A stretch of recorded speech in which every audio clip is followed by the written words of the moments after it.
Bună tuturor! Astăzi încep un nou proiect și mă bucur foarte, foarte mult că prima mamă care a acceptat să facă lucrul ăsta cu mine împreună este Ioana Botnaru, invitata mea. Bună, Ioana, bine ai venit! Bine te-am găsit. Și pentru cei care nu știu, eu sunt Diana Coman, sunt mama Sofiei, o fetiță cu autism și ADHD în vârstă de 10 ani și membru fondator al Asociației Sofia Merge Mai Departe.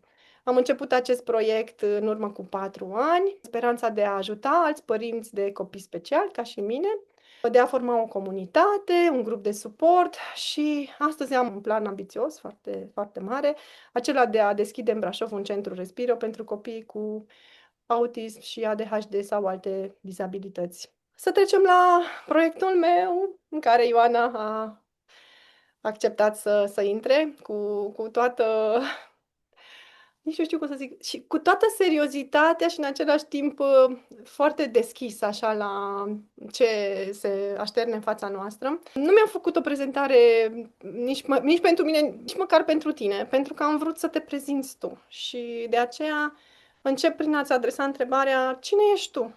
Dincolo de rolul de părinte, de unde vii, ce te pasionează și cine sunt oamenii care te susțin. Sunt Ioana, sunt mama lui Victor, am 40 de ani și înainte să fiu părinte, mă pasionează tot ce este frumos. Fotografia, make-up-ul și, în general, tot ce este frumos în viață. Am alături de mine familia și persoana cea mai importantă, soțul meu. Așa de frumos, ai spus că am rămas mută și m-am blocat. Îmi place foarte mult ce aud și trebuie să completez că cred că nu întâmplător am început cu tine. Eu te-am cunoscut în online, nu știu, cred că ceva din întâmplare mi-a intrat în feed unul dintre videourile tale și am simțit că rezonez cu tine, iar pe măsură ce te-am urmărit, până când ți-am dat friend request-ul, mi-am dat seama că suntem foarte compatibile. M-am bucurat foarte mult când ai acceptat cererea mea de prietenie, fără să mă cunoști. Eu sper că asta se va regla în curând, că ne vom cunoaște față în față. Noi suntem doar prietene virtuale. Da. Da, să le spunem celorlalți că am început să povestim pe WhatsApp și tot ceea ce tu mi-ai spus de când ne-am cunoscut și până în prezent, pentru mine a fost, eu rezonez 100% cu femeia asta. Așa vreau Sunt de că părere că oamenii care vin în viața noastră nu vin întâmplător și absolut fiecare persoană pe care o întâlnim până și pe stradă nu ne iese întâmplător. Cred în conexiunile dintre oameni, că nimic nu este întâmplător în viață și tot ceea ce traversăm noi, atâta timp cât suntem în viață, este cu un sens și este așa. pentru Sunt de fiecare. acord. Uite, din nou rezonez cu tine. Oamenii se atrag pe bază de rezonanță. Așa este. Fiecare om are energia lui și ne atragem, așa cum... Sunt lucruri pe care nu le putem explica și care, na, nu se pot pune în cuvinte foarte bine, dar le știm și le simțim. Da, așa este. Da. Hai să mergem mai departe și te rog frumos să ne vorbești despre Victor. Spune-ne câte ceva despre copilul tău. Ce îl face special în ochii tăi, dincolo de orice diagnostic? Victor are 10 ani, este un copil minunat. Îmi place să cred despre el că vede lumea în culori pe care alții nu le văd.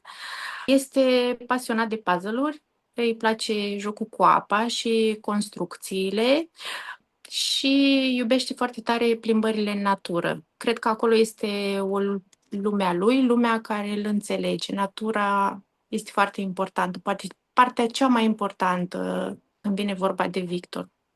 Ai simțit că îi face bine asta? Întotdeauna. E un E fel de ceva... medicament. Îmi place să cred că copiii cu autism sunt și copiii naturii. Poate sună De așa acord. ciudat, dar Nu, nu sună ciudat deloc. uh, acolo se simt confortabil și este atent la absolut orice mișcare, de la, nu știu, bătaia frunzelor, la păsări, la cer, la detalii pe care poate noi oamenii neurotipici le trecem cu atâta Perfect. ușurință, trecem și nu Da, mai apreciem așa frumosul pe este. care ei îl văd. Așa este. Îți mai amintești momentul în care ai realizat că viața voastră va fi diferită? Și ce gânduri, ce emoții te-au cuprins atunci? Sigur că da, mi-amintesc momentul diagnosticului. La noi, momentul diagnosticului a fost, de fapt, o confirmare a bănuielilor mele.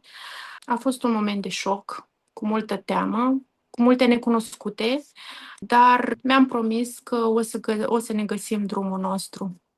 Indiferent cât timp ne va lua, ne vom găsi calea. Da, așa este. Și cum ți s-a schimbat viața de atunci? Cum ți s-au schimbat planurile profesionale, personale, după această descoperire? Ce ai Eu, pierdut, ce ai câștigat în această călătorie? bineînțeles că viața ne s-a schimbat complet. Visurile noastre au rămas pe hold. Știam că nimic nu va mai fi la fel. Am învățat să-mi reorganizez timpul în jurul terapiilor și nevoilor lui Victor. Am pierdut libertatea de a trăi fără un program strict, dar am câștigat o forță pe care nu știam.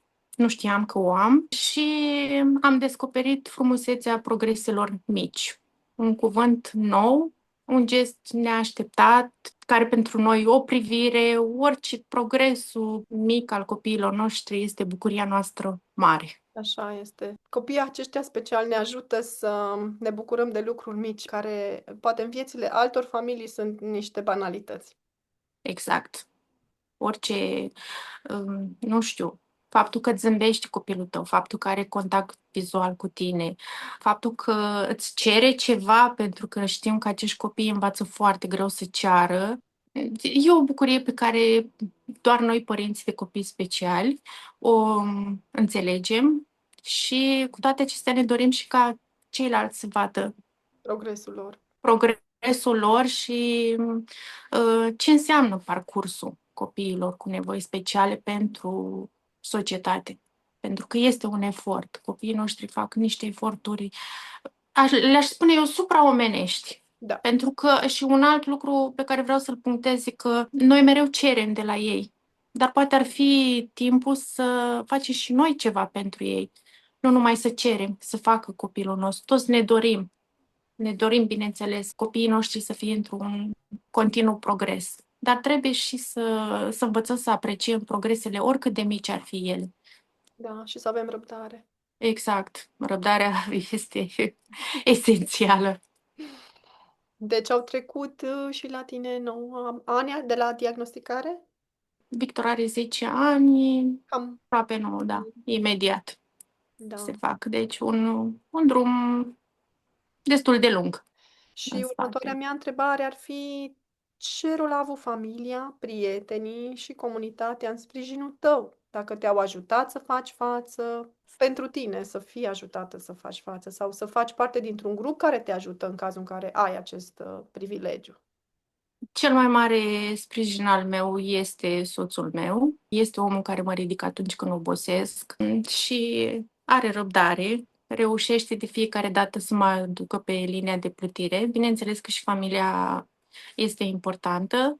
M-a ajutat foarte tare comunitatea de părinți, pentru că acolo mi-am găsit informațiile esențiale, aș putea să le spun eu, pentru că pentru un copil, pentru un părinte la început de drum, cumva asta este principala sursă. Informații. Da, Faptul că sunt părinți care te ajută să discerni informația, pentru că și acolo, când vorbim de a te informa, trebuie să știi și să discerni ce e bine și ce e rău. Dar pentru poate mine a este fost. cel mai greu lucru dacă e să mă lași să Da, spun așa este, dar este important și mă bucur că există comunități de părinți și sunt de un real ajutor, în special pentru părinții care sunt la început de drum.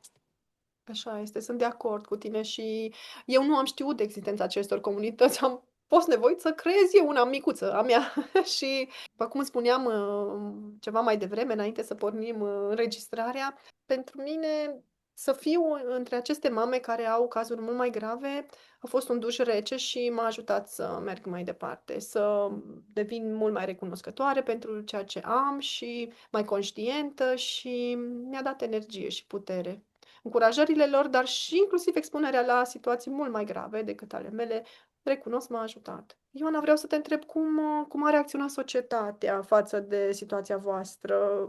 Ai simțit sprijin sau prejudecăți? Ați accesat servicii sau ajutoare? Societatea este un amestec de lumini și umbre.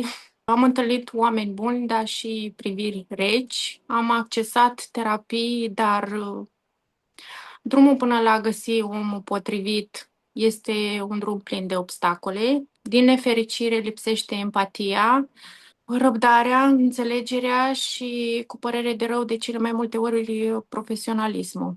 Terapiile, bineînțeles că le-am accesat în privat, cu marea majoritate a părinților o fac pentru că știm foarte bine că la stat e un pic mai greu. Eu nu i-am făcut personal, nu i-am făcut certificatul lui Victor de încadrare până de curând și asta pentru că în primă instanță credeam în recuperare, că va veni acea recuperare și asta pentru că copilașul meu avea o întârziere doar de 6 luni și când vorbim de 6 luni nu e nimic de speriat, adică crezi că totul se rezolvă cu terapii.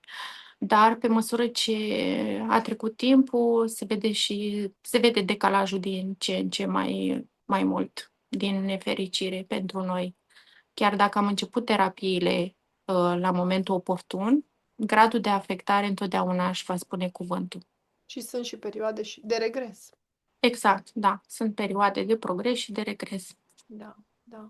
Și care este acum cea mai mare provocare a voastră, ca și familie? Cum faceți față situației? Gândiți la cea mai mare provocare a voastră, ca și familie. Cea mai mare provocare este că de multe ori nu-l înțelegem, se instalează frustrarea din lipsa de limbaj și de multe ori, chiar dacă noi speculăm ce anume își dorește el, apar și comportamente care sunt destul de greu de gestionat. Dar cu ajutorul lui Dumnezeu mergem mai departe.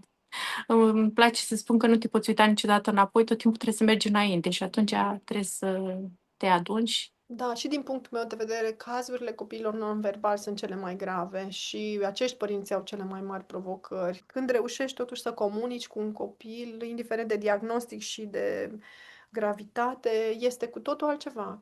Când poate să-ți spună că e foame sau că e sete sau că îl doare sau orice. Așa este. În cazul nostru, cel puțin, Victor nu poate să-mi comunice când îl doare ceva, tot timpul trebuie să speculez sau să, nu știu, să mă gândesc la zilele precedente, dacă s-a întâmplat ceva, pentru că știm foarte bine că de multe ori comportamentul nu apare în momentul în care se întâmplă. Cred că ei au flash-uri și poate o chestie care s-a întâmplat în trecut îi afectează comportamentul din prezent. Da, da, e foarte interesant ce spui. Nu, sunt ferm convinsă că ei au flash-uri, adică cumva eu văd și la Victor, e ca și cum își caută de multe ori până și cererile. Îmi cere foarte multe lucruri, dar Mhm. vin deodată. Și Ok. atunci îmi dau seama că ceva în mintea lui încearcă să se așeze. Nu știu, pe mine mă fascinează pe de altă parte felul în care gândesc copiii noștri și cum sunt copiii noștri, pentru că sunt greu de înțeles, dar totodată sunt fascinați. Da, sunt de acord. Și vin cu ghicitori foarte dificile, dar parcă pe atât de mare satisfacție atunci când reușești să rezolvi una dintre ghicitorile acestea. Așa este. E bucuria supremă, mai ales când au un comportament care este greu de gestionat și ajungi să duci la bun sfârșit, se redresezi, ca să zic, să folosesc termenul corect. Da, da, da, da, așa este. Uite, aș vrea să te întreb dacă ai putea să vorbești părinților care abia acum au aflat că au un copil special, ce mesaj ai vrea să le transmiți? Tu oricum faci asta. Ce i-ai încuraja să facă, să știe? Faci asta în social media și te felicit pentru asta. O faci Um, cu sufletul deschis, te-am citit din prima și eu cred că este nevoie de părinți ca și tine. Ce pot să le spun este că dacă tocmai au primit diagnosticul de autism, să respire adânc.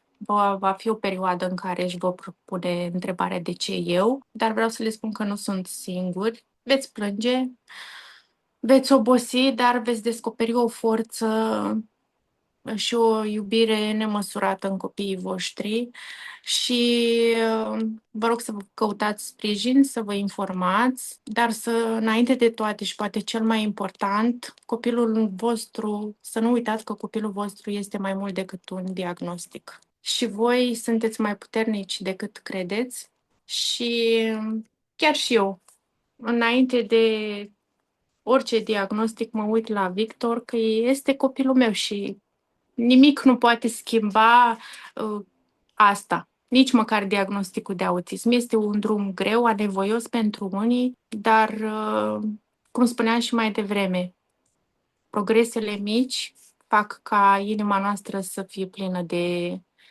satisfacție și de iubire nemărginită. Așa este. Cred că e nevoie de mai multă iubire în cazul acestor copii.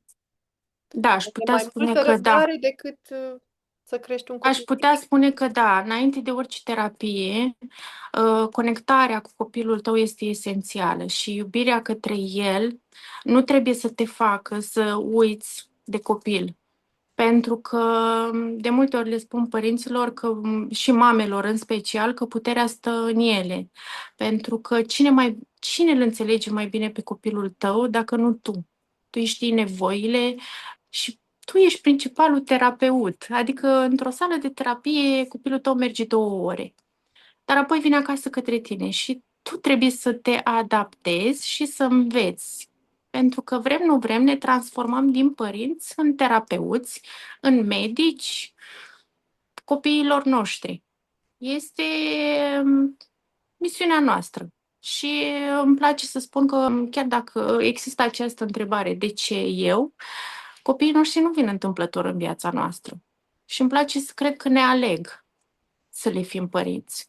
Așa cred și eu. Da. Este dureros, dar un alt sfat pe care aș putea să le dau părinților este să privească tot timpul partea plină a paharului. Cum ai spus și tu, eu sunt recunoscătoare și mă bucur. Poate nu este cel mai potrivit cuvânt, dar știu că sunt copii mult mai afectați ca Victor și atunci încerc să nu uit niciodată de aspectul acesta. Adică când mai pic, mă ridic și mă gândesc la o altă mamă care poate este într-o situație mai gravă ca a mea. Cumva asta nu îmi dă permisiunea mie să stau să mă plâng. Da, îmi place că ești foarte pozitivă și se vede că ai locuit dincolo de granițele României. Îmi pare rău să zic că asta nu vreau să spun într-un mod în care, nu știu, să lezezi pe cineva, sunt o patriotă, dar cred că am să deschid cutia Pandorei și o să te întreb acum, pentru că știu că ai locuit în afara granițelor și da, repet lucrul ăsta și cred că și cu Victor, nu? Adică l-aveați deja pe Victor când... Victor s-a născut în Londra. Victor Ok. este născut în UK. Ok, atunci ce ai schimba în România să fie la fel ca în Marea Britanie legat de copii cu dizabilități? Ce aș schimba, în primul rând, ca din punctul de vedere al părintelui, ceea ce am și făcut, nu m-aș ascunde. Pentru că avea un copil cu nevoi speciale nu e ceva ce tu ți-ai propus, că nimeni nu-și propune chestia asta. Nu am făcut absolut nimic greșit, deci mamele trebuie să înțeleagă. De multe ori sunt cele care se învinovățesc. Poate am făcut ceva greșit eu și din cauza mea s-a născut copilașul meu așa. Nu ai făcut absolut nimic greșit. De aceea, cred că dacă noi nu ne expunem, societatea nu are cum să cunoască nevoile noastre. Și atunci asta mi se pare pasul cel mai important. Oriunde, adică lucru care l-am făcut în momentul în care am avut primele bănuieli că Victor este un copil special, a fost să-l iau cu mine peste tot. Peste tot. Nu mi-am ferit copilul nici o secundă. Dar e destul de complicat că aici e și vorba de familie, ca un întreg, nu neapărat de mamă. Iar mamele trebuie să fie sprijinite de familie, pentru că ele n-au greșit cu nimic. De acord. Și în ce fel poate familia extinsă să ajute o mamă care se confruntă cu În acest... primul rând să nu judece, să nu vină să-i aducă apelative de genul poate ai făcut tu, că acest poate declanșa o depresie, din punctul meu de vedere, să se informeze pe ascuns, dar să vină numai cu lucruri pozitive, cel puțin în primii ani când este atât de greu de digerat. Și cred că asta este cel mai important, susținerea familiei, nu Pe judecata. părinți Judecata îi doare nu... cel mai tare. Nu cred că Da, există o altă persoană pe lumea asta pe care să-l doară mai tare faptul că na, acest copil nu este bine, să zicem noi. Na, nu e un copil tipic. Nu? da, Da. este un copil diferit, Da. iar mama, pentru că de multe ori mama este cea care suferă cel mai tare, nu trebuie susținută din toate punctele de vedere. Și să nu vă Emoțional. lăsați, nu vă lăsați nici o secundă, pentru că, cel puțin în autism, știm foarte bine că în următoarele 5 minute copilul poate să ne ceară chestii, pentru că vin toate din trecut și trebuie să privim mereu partea pozitivă și tot timpul le spun ce fac ei fără noi. Dacă noi nu suntem bine, nici ei n-au cum să fie bine, pentru că copilul este singurul care ne știe bătăile inimii, nu? Da, da, 9 luni de zile, așa este. conexiunea este atât de importantă între mamă și copil, încât de-aia zic.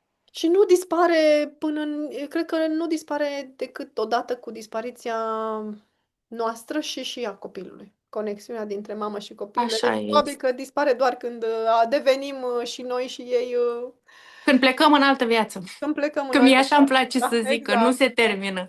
Întotdeauna am zis că aici nu se termină, aici e doar o mică parte din călătoria noastră. Da.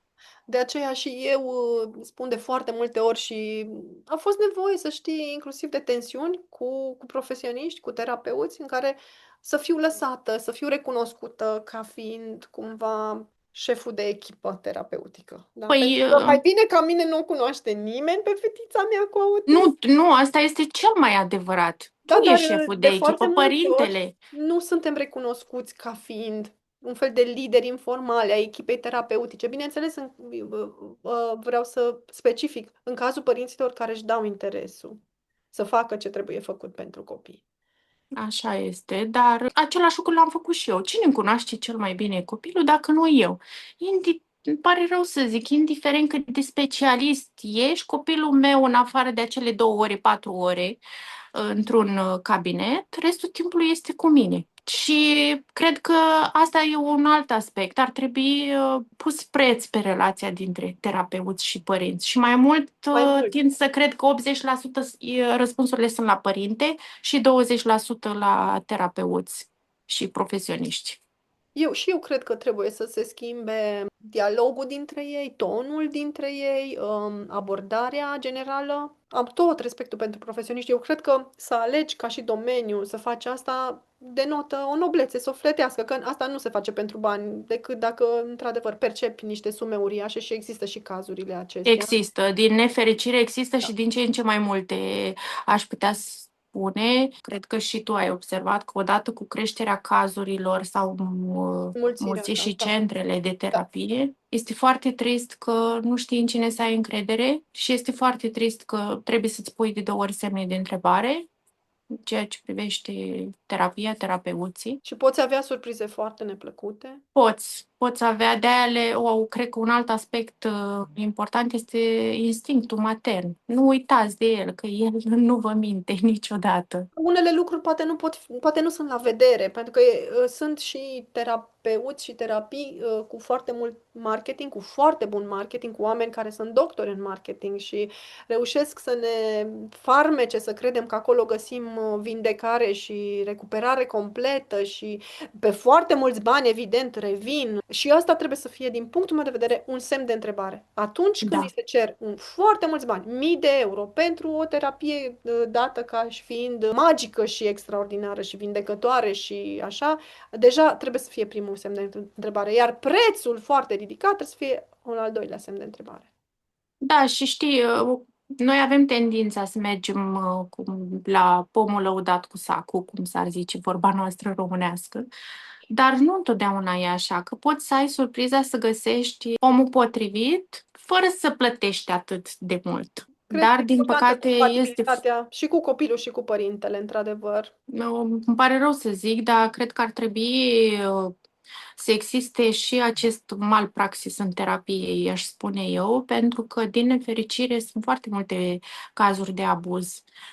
Și în special la copiii non-verbali, pentru că Da, un ei sunt copil cei mai non-verbal vulnerabili. este cel mai vulnerabil și atunci nu-ți poate spune ce anume se întâmplă în spatele ușilor închise. Un alt sfat pe care aș putea să-l dau este să fie foarte atente la comportamentul copiilor. Un copil care merge la terapie plângând, ok, știm de atașamentul ăsta, dar ăsta n-ar trebui să dureze o veșnicie.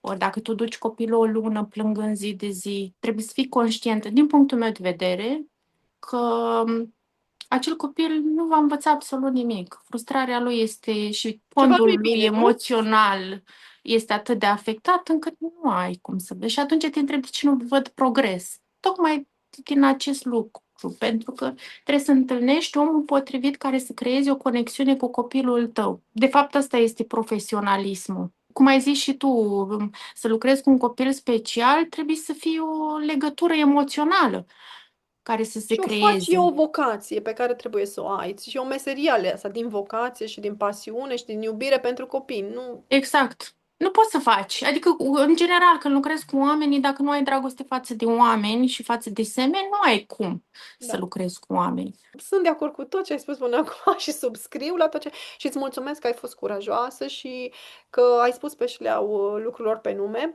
De-aia te și admir. Și de-aia am zis că rezonez cu tine, pentru că și eu am spus lucrurile astea. Atât dacă sunt intervievată, că dacă vorbesc față în față cu o altă mămică, nu cred că are rost să ne ascundem după deget, să pretindem că lucrurile sunt minunate și pufoase și unicornii zboară cu sclipici în păr. Nu, și vezi tu că pe măsură ce trec ani, parcă vezi lucrurile din ce în ce mai clar. Pentru că copilașii noștri sunt mărișori. La noi altele sunt Da, provocările în momentul de față, dar cumva deschizi ochii. De da. aceea am îndrăznit să vin în fața părinților. Știu că nu toată lumea rezonează cu ceea ce spun eu și e ok să fie așa pentru că suntem Bineînțeles. oameni Bineînțeles. și suntem atât de diferiți. Dar, Avem dreptul să fim diferiți și este nevoie să ne respectăm că suntem diferiți. dar satisfacția mea cea mai mare a fost în momentul în care o altă mămică mi-a zis, știi, am schimbat ceva și progresele au început să apară. Și pentru mine, din 10 oameni, dacă o mămică vine și îmi spune lucrul acesta, este suficient. Înseamnă că ceea ce fac nu este în zadar. Da, mulțumesc că faci asta și eu cred că e foarte important și o să fie foarte bine primit. Și chiar dacă mereu există, inclusiv în online, hate și oameni care ne judecă pentru că poate nu consideră că facem bine ce facem și poate nu consideră că este valoros ceea ce facem noi ca mame cu copii mari, sfătuind alte mame de copii mai mici să țină capul sus, să fie curajoase și optimiste.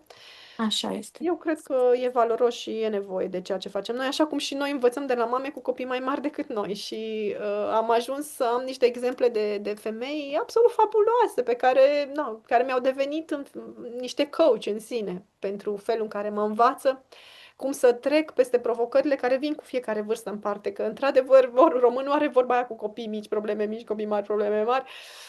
Nu mi-a plăcut niciodată vorba asta, dar ajung cumva să văd Dar că așa așa e, este. cumva se adeverește.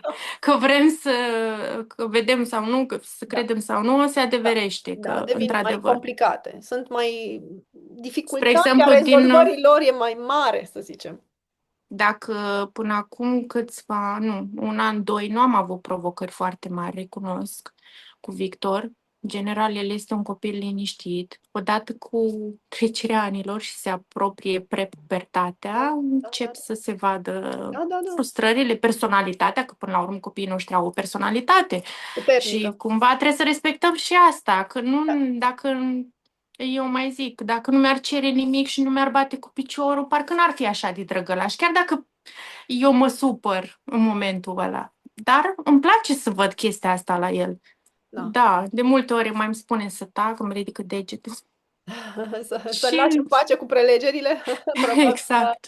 Da, tipic Și adolescentin. Tipic da, și adolescentin. să nu uităm că ei înțeleg mai multe decât credem noi că înțeleg. Așa este. Și un alt lucru foarte important, nu vorbiți de față cu copiii voștri. De rău de ei, De nu de rău rău de de ei. ei, că nu fac, că te-ai săturat, Că nu corespund. că nu corespund, pentru că ei înmagazinează tot. Așa. și se vede în comportamentul lor. Eu am simțit asta chiar pe Victor. Da, da, bine. Am avut un moment în care am fost supărată și am văzut în comportamentul lui, ceva s-a schimbat. De aceea spun că e atât de important Să să știi fim că noi. sfatul tău este valabil inclusiv pentru părinții de copii tipici, în raport cu copiii tipici. Da, da. Da, se De simte multe ori foarte facem lezat. greșelile astea Da, fără, da, da. involuntar. Cred că e în cultura Involuntar. noastră, e cumva în cultura noastră și trebuie să schimbăm asta. Da, Da. pentru că nu am crezut. Și mie mi s-a spus la un moment dat. Dar am văzut, repet, am văzut în comportamentul copilului și mi-am dat seama că, stai puțin, că el înțelege mult mai multe decât eu am impresia Da. că înțelege. Da, așa este. Uite, haide să mergem mai departe și să te întreb, care a fost cel mai frumos și prețios moment pe care l-ai trăit cu Victor și cum te ajută această amintire să mergi mai departe? Cel mai prețios moment a fost în momentul în care i-am auzit prima oară glasul, un cuvânt, pentru că Victor a fost, bine, este non-verbal, este ecolalic, Ce înseamnă dar asta pentru cei care nu știu? Olalis. repetă cuvinte și le folosește Fără fără sens. sens. Fără sens. Dar pentru noi a fost wow. Având în vedere că până la 3 ani Victor doar a mărâit, a avut o mărâială continuă, nu putea să articuleze și când am auzit prima oară cuvântul apă, mi s-au umplut ochii de lacrimi și cine este în situație știe. Da. Și ce mă ajută îmi spune în fiecare zi mă iubește. Poate nu face la conștient, poate e ecolalie, dar pe mine mă ajută. Și zâmbetul lui, pentru că de fiecare dată când sunt supărată, cum am spus că copiii noștri ne simt, vine și mă ia în brațe și mă pupă.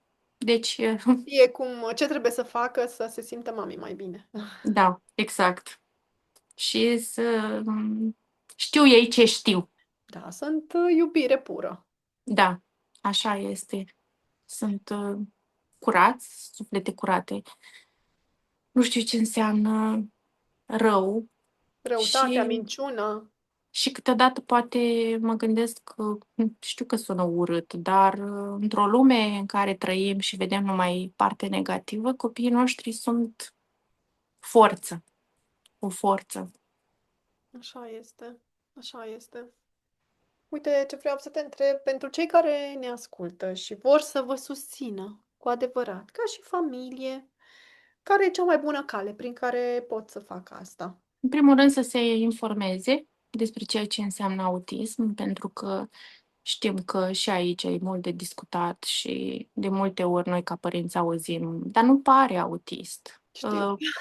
Știu și eu aud asta foarte des.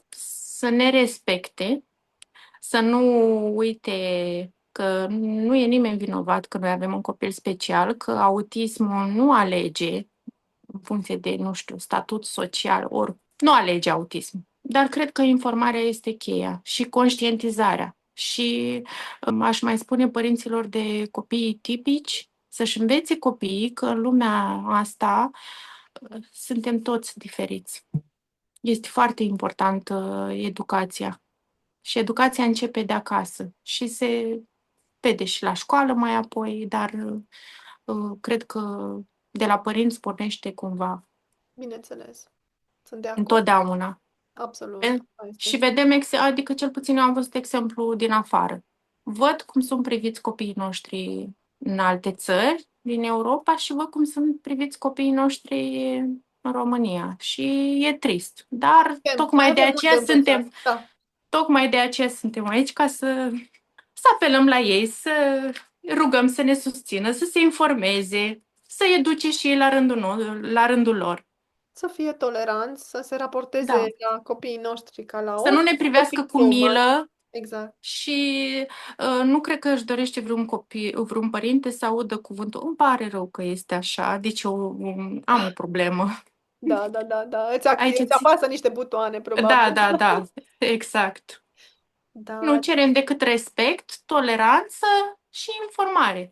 Da, da, tu faci asta și, uite, în încheiere, îți mulțumesc foarte mult pentru timpul pe care mi l-ai acordat, că ți-ai luat o întreagă dimineață pentru discuția asta pe care am purtat-o noi două. Te rog să ne spui unde te putem găsi, unde te putem urmări, social media sau pe alte canale pe care tu ai activitatea. Mă găsiți pe Facebook, Ioana Butnaru, și pe TikTok, Spectrum Voyager, sub același nume, Ioana Butnaru, ca și cont. Acolo mai postez gândurile mele legate de tot ceea ce înseamnă o viață diferită, cu provocări, dar nu uit niciodată să văd și frumosul, partea plină a paharului. Și să privim cu mai mult optimism, chiar dacă e greu. Eu spun, forța este în noi, totul este la nivel mental și acolo trebuie să ne găsim resursele. Să mergem mai departe și să ne uităm la copiii noștri ca o forță. Ei, practic, în fiecare dimineață când mă trezesc, mă uit la Victor și mergem împreună. Da, și ei ne dau nouă forță. Cred Așa că, este. într-adevăr, pentru orice părinte, copilul poate să reprezinte un motor și o motivație suficient de puternică încât să dărâme foarte multe bariere și neajunsuri, de fapt. Așa este. Și să luptăm în continuare pentru copiii noștri. Să nu ne lăsăm. Da, sunt de acord cu asta. Un avocat al copilului meu și am văzut că și tu ești un avocat al copilului tău și este important ca fiecare părinte de copil special să fie un avocat al copilului, fără ca asta să însemne neapărat să ne certăm cu ceilalți, ci doar să îi educăm și să le fim de la bodyguards, nu știu cum să spun, tot ceea ce e nevoie ca el să poată să devină cât mai independent și autonom. Îmi place să spun despre Victor că el este sufletul meu, iar eu sunt vocea lui. Și am datoria morală față de el să lupt până la final. Până la final, da, da, da. Chiar dacă, da, sună așa, multă lume, poate din lumea aceasta spirituală, o să zică că viața nu este o luptă. Ba da, eu cred că este o luptă și da, trebuie să luptăm, că ar fi fost tare frumos dacă era totul ușor și Așa este. lin, dar uite că nici în 2025 nu este foarte ușor și lin să ai o viață normală, să zicem. Aș spune că mai greu și din ce în ce mai greu dacă ne uităm în jurul nostru. Da, da, da, Pentru că, este un context dificil, într-adevăr. dar nu avem ce face decât să ne adaptăm și să mergem mai departe. Da, da, da, da, așa este, așa este. Ioana, eu îți mulțumesc foarte, foarte mult pentru discuția aceasta extraordinară. Sper să fie de folos tuturor celor care ne-au urmărit. Mulțumesc inclusiv familiei tale că te-a sprijinit să ai această discuție cu noi și soțului tău îi transmite multe salutări. Sper să fim de folos prin ceea ce am făcut astăzi și vă mulțumim tuturor celor care ne-ați ascultat, ne-ați privit și care ne încurajați. Iar dacă doriți să adresați orice fel de întrebare, vă rog frumos să o faceți și noi vă vom răspunde. Mulțumim! Mulțumesc și eu Mulțumim! și multă putere și multă voie bună. Mulțumim! Așa să fie! Toate cele bune! Numai bine!